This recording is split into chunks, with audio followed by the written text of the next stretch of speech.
So today I'm going to talk about Furiosa, a Mad Max saga, the latest entry into the Australian post-apocalyptic action franchise Mad Max from visionary director George Miller, known for films such as Happy Feet and, of course, Mad Max Fury Road.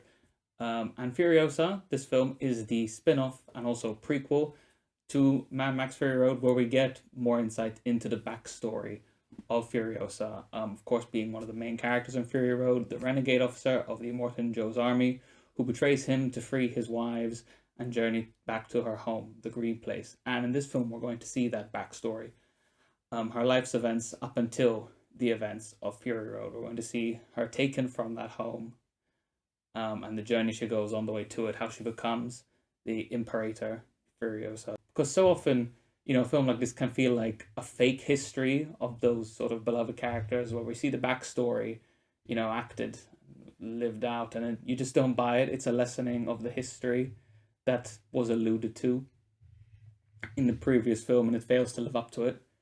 And this makes me wish it wouldn't exist. Furiosa, for me, feels really worthy and believable of the character we came to know in Fury Road. So right off the bat, that makes the film something of a success, which is less surprising when considering that this script was actually written alongside Fury Road while writing that film.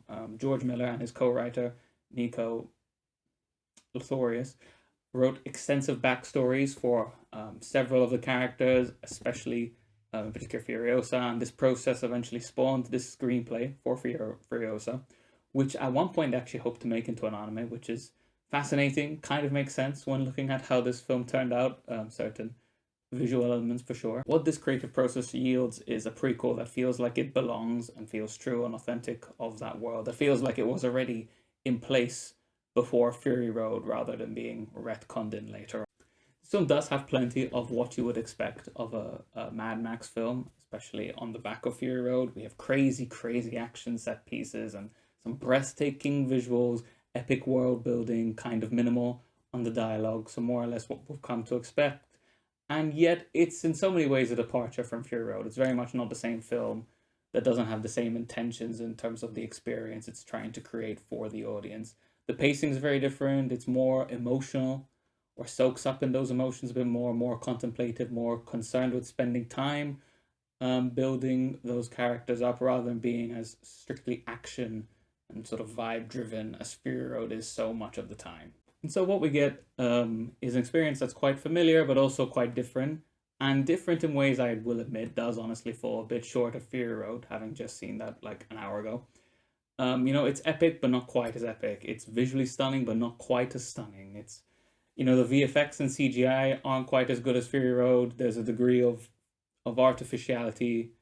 It's a bit too smooth looking, a bit less real, less gritty, less textures, and just a bit glossier and faker. And that's obviously by the standards set by Fury Road and this franchise in general. Obviously, it still has plenty of realness and texture that you come to expect from these films, but it's a notable step down in that respect. And all in all, it makes for a less visceral experience, but the film is still great, and honestly, in certain other respects, richer than Fury Road. Which is not to say that Fury Road isn't dense in terms of its ideas, its world building, conceptually speaking, emotionally speaking, certainly, and there's plenty of lore and backstory to work with there. But there's an immediacy about Fury Road. The characters feel very much like they exist in that situation, that the present moment is the only thing that really exists. And so we don't soak in those ideas or soak in those emotions as much as in this film. And so the viewer's experience of that film is this kind of unrelenting, frenetic, neck break action, high-paced vehicle. There's this animalistic desperation and perseverance to the characters' interactions at all times. Whereas with Furiosa, we get a look behind a veil of desperation. We look at the foundations of it. We soak in the ideas, the backstory, and the emotions a lot more. Where does that desperation come from? Why are we in the wasteland? Speaking of that world, while I've said that it's visually a little bit of a step down from Fury Road in terms of the textures and naturalism, it compensates for that by showing us more of it. We see these major settlements that we just hear of in Fury Road. We see Bullet Town and Gas Town. We see a bit more of the different factions that occupy this wasteland, a little more time spent with them. And visually, it's as stylized as ever, and there's still so many absolutely stunning shots. One particular of Hemsworth covered in like this red mist is definitely a standout, but so many countless others. Not to mention costumes and production design and all the fun architecture we see. Again, it just doesn't feel quite as real and textured, all those elements, as in Fury Road. It's such an interesting world, so kooky, and dare I say, quite extremely silly. And it's so original and so realized that you have to take it seriously. This apocalyptic wasteland that dials cock up to 10,000, where false prophets drive a chariot of motorcycle, a world that runs entirely on gears and motor oil, and genuinely all the same feels spiritual, and that spirituality being tied up in that deity that is like a big ass honking motorcycle.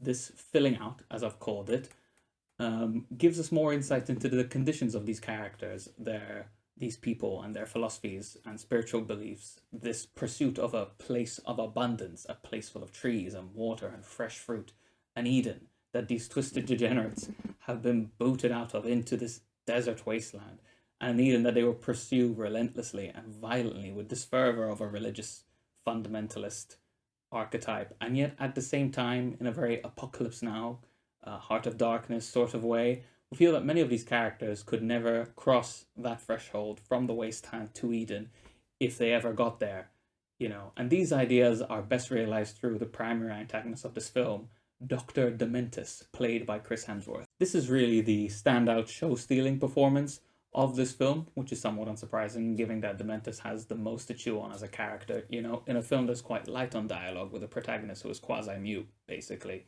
in Furiosa. Dementus is constantly serving out these wonderful lines. He's an apocalyptic tyrant with a penchant for lyrical musings and these mad, witty little quips.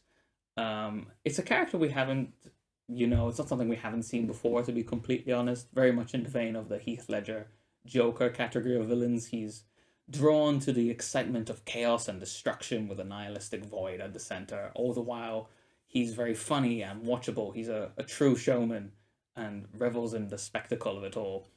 Very much the Joker, so of the Australian motor oil apocalypse, mixed in with this barbaric cruelty and this lusting after power, a desire to be a real king of the ashes type. Underneath it all, we learn is an inescapable emptiness, a backstory that parallels the tragedy that he inflicts on Furiosa, a family that was taken from him, and consequently a lust for revenge. And behind that, there's nothing really, as he confesses to Furiosa in their final confrontation. In spite of how despicable he is, there is an emotional humanity about this character. He's not totally alien to our sensibilities. There is a sadness, to this monster who pursues an Eden that he could never be a part of, for if they were to let him in, it would implode on itself within days. He is the creature of the wasteland, perpetually and inexorably east of Eden. There is no way in for him. And Hemsworth really knocks this out of the park. He embodies the role very well in the ways you would expect, in terms of he has this great physicality, but even a comedic physicality, the way he throws his body about at certain points, but then lots of charisma and obviously lots of humor. With all that said, the heart and soul of this film is Furiosa. I was actually more emotionally invested in this than I expected to be, considering I saw Fury Road a long time ago and I didn't love it as much as I should have back then. But she's really grown on me and become, in my mind, this really elite character in fiction. And having just watched Fury Road again today, even more that's cemented.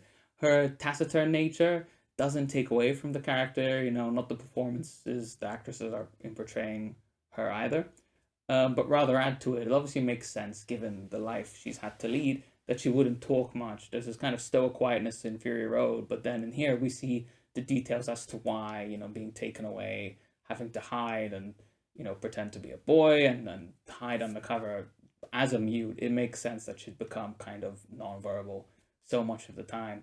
And additionally, that allows so much to be said through, facial expressions and the body language. Something I think that Anya Taylor-Joy really does well with those really big, massive eyes of hers. It dovetails very well, this performance, with Charlize Theron's performance in Fury Road, which is a little more measured, a little more emotionally worn out appropriately, while here we have the young Furiosa, who Anya plays as this constant burning furnace of vengeance-seeking rage. All in all, it doesn't quite hit the heights of Fury Road, but it's great in its own right. I actually think some people might prefer this one for those very reasons I've listed above, because it is less visceral, more heady, more pensive and patient. It's also a bit longer and slower.